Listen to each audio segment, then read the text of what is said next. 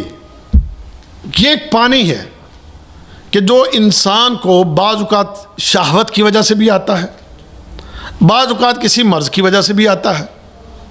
جو شادی شدہ ہیں وہ تقریباً اس بات کو سمجھتے ہیں. تو وہ جو پانی ہوتا ہے وہ پانی منی نہیں کہلاتا. منی جو آتی ہے وہ ایک لذت کے ساتھ انسان کے جسم سے خارج ہوتی ہے، جو منی ہے. لیکن جو مذی ہے وہ بغیر لذت کے بندے کو محسوس بھی نہیں ہوتا، بغیر محسوس بغیر احساس کے شرمگاہ سے وہ پانی نکلتا، وہ پیشاب بھی نہیں ہوتا اور وہ منی بھی نہیں ہے. تو بغیر اس احساس کے شہوت کے وقت میں اس پانی کا آنا، وہ جو پانی ہے وہ مذی ہے. تو نبی کریم صلی اللہ علیہ وسلم ان کے داماد حضرت علی، ان کا یہ مسئلہ تھا.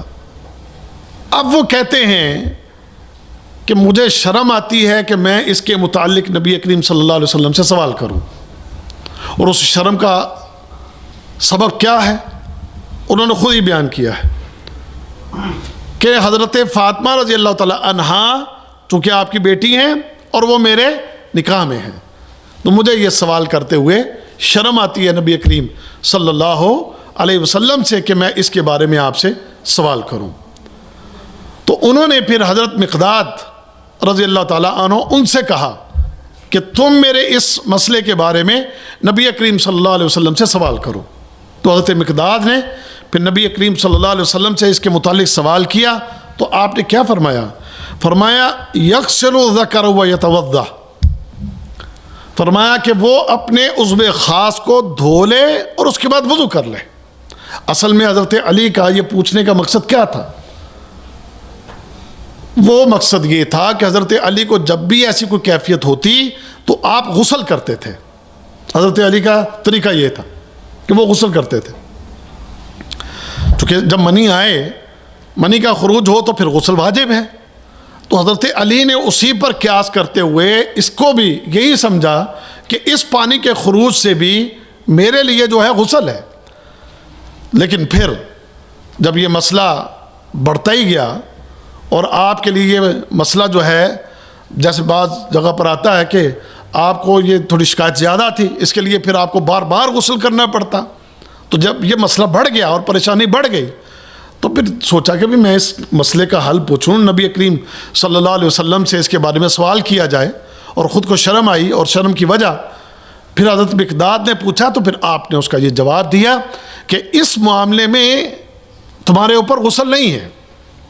اس میں کیا کرنا ہے کہ اپنے عضو خاص کو دھو لیا جائے گا اور اس کے بعد جو ہے دھونے کے بعد وضو کریں اور اپنی عبادت کریں. اس طریقے سے ہی آپ کی پاکیزگی آپ کو حاصل ہو جائے گی. اور اگر کپڑے کے اوپر وہ پانی لگا ہے تو اس کپڑے کو بھی دھو لینا ہے. ظاہری بات ہے کہ کپڑے کے اوپر وہ قطرات لگے ہوں گے تو اس کو بھی دھو لیں اور اپنے عضو خاص کو بھی دھو لیں اور اس کے بعد وضو کریں اور وضو کرنے کے بعد نماز پڑھ لی جائے. تو یہ اس حدیث کے اندر جو ہے وہ ہمارے لیے بات جو ہے وہ واضح ہو گئی. اور اس طرح ایک حدیث میں ہے کہ شرمگاہ پر پانی کے چھینٹے ماریں، یعنی صحیح مسلم کی روایت میں وَانْضَحْ فَرْجَكَ، سمجھ گئے؟ وہ کیا ہے؟ یعنی ایک تو دھونے کا عمل ہو گیا پہلے، یہ بھی ایک مسئلہ سمجھ لیں آپ۔ ایک تو مسئلہ یہ ہے کہ شرمگاہ کو دھو لیا، اس کے بعد وضو کر لیا، وضو کرنے کے بعد وَانْضَحْ یہ کیا ہے؟ شرمگاہ کے اوپر چھینٹے مارنے، اور یہ چھینٹے کیسے مارے جائیں؟ کپڑوں کے اوپر سے چھینٹے مار لیے جائیں۔ ایک ابو داؤد کی ایک روایت میں ہے اگر یہ مسئلہ نہ بھی ہو تو پھر بھی وضو کرنے کے بعد پانی تھوڑا سا لے کر کپڑے کے اوپر سے ہی شرمگاہ پر چھینٹے مارنا، یہ بھی سنت ہے۔ یہ اگر سے آج متروک ہے، لوگ جو ہیں اس سنت کو چھوڑ چکے ہیں، لیکن نبی کریم صلی اللہ علیہ وسلم کا یہ طریقہ تھا۔ آپ جب وضو کر لیتے تو وضو کرنے کے بعد شرمگاہ پر چھینٹے مارنا، اور صحابہ کو بھی آپ نے اس کی نصیحت کی ہے، تو یہ اگر آپ کر سکیں تو اس کا بھی اجر اور ثواب آپ پا سکتے ہیں انشاءاللہ۔ تو اس حدیث میں یعنی اس مسئلے کا حل کہ اگر کسی کو ایسی کو مرض لاحق ہو تو اس مرض میں آپ کیا کریں گے۔ اگلی حدیث ہے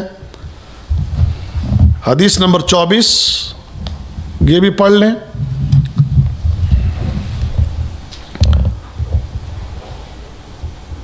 عن عباد بن تمیم عن عبد الله بن زيد بن عاصم المازني رضي الله تعالى عنه قال شكي إلى النبي صلى الله عليه وسلم الرجل يخيل إليه أنه يجد الشيء في الصلاة فقال لا ينصرف حتى يسمع صوتا أو يجد ريحا، متفق عليه۔ اس حدیث میں نبی کریم صلی اللہ علیہ وسلم کے پاس شکایت کی گئی کہ ایک شخص اس کو یہ خیال آتا ہے نماز کے دوران ہی، وہ یہ محسوس کرتا ہے کہ اس کی ہوا خارج ہوئی، یعنی اس کو یہ نماز کے دوران قیام میں یا رکوع میں جاتے ہوئے، سجدے میں جاتے ہوئے وہ یہ فیل کرتا ہے کہ شاید ہوا خارج ہوئی ہے، تو اب وہ کیا کرے؟ نماز کو چھوڑ دے، نماز توڑ دے کہ اس نے محسوس کیا ہے؟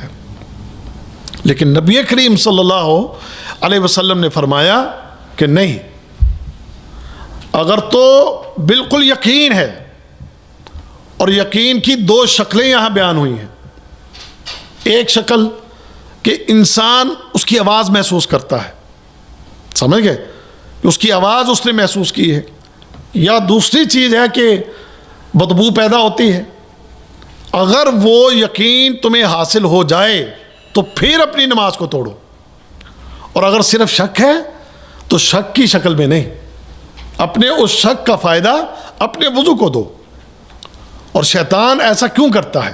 بعض اوقات آپ جماعت میں کھڑے ہوتے ہیں، جماعت کے ساتھ آپ نماز پڑھ رہے ہوتے ہیں، اب شیطان چاہتا ہے کہ آپ کے اس اجر کو وہ ضائع کرے، تو اس وقت میں آ کر وہ آپ کو وسوسے ڈالے گا، اور کوئی بعض اوقات ایسی انسان کو اپنی شرمگاہ کی جگہ پر کچھ ایسے فیل کروائے گا کہ جیسے واقعی تمہاری ہوا خارج ہو گئی ہے، جبکہ ایسا نہیں ہوتا، اور بندے کو اس بات کا یقین ہوتا ہے کہ نہیں، نہ ہوا خارج ہوئی ہے اور نہ کوئی ایسی شکل بنی ہے، لیکن پھر بھی وہ شیطان انسان کو خراب کرنے کے لیے، اس کو ورغلانے کے لیے، اس کی عبادت کو خراب کرنے کے لیے یہ وہم اس کے ذہن میں ڈال دیتا ہے، اور اس سے یقیناً اگر وہ جماعت سے نکلتا ہے، اس کی جماعت کا وہ جو اجر اور وہ جو ثواب ہے، وہ ممکن ہے وہ جائے واش روم میں جائے یا وضو کرے تو ایک رکعت، دو رکعت، یا بعض اوقات پوری نماز ہی اس کی چلی جاتی ہے کہ یہ آخری رکعت میں جا کر اس کو یہ محسوس ہو، تو وہ بھی نماز کا جو ایک ردم بنا ہوتا ہے یا جو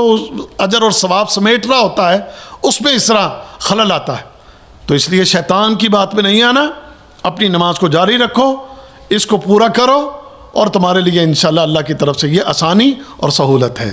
تو یہ اللہ کے نبی صلی اللہ علیہ وسلم نے تربیت کی ہے۔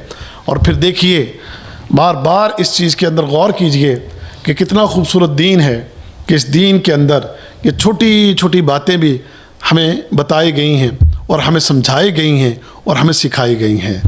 دین نبی کریم صلی اللہ علیہ وسلم جو ہمیں دے کر گئے ہیں، آپ نے فرمایا تھا کہ لوگوں میں تمہارے درمیان جو دین چھوڑ کے جا رہا ہوں، یہ ایسا دین ہے کہ جس کی راتیں اس کے دن کی طرح روشن ہیں، لیکن لوگوں نے بڑے الجھاؤ اس میں ڈال دیے.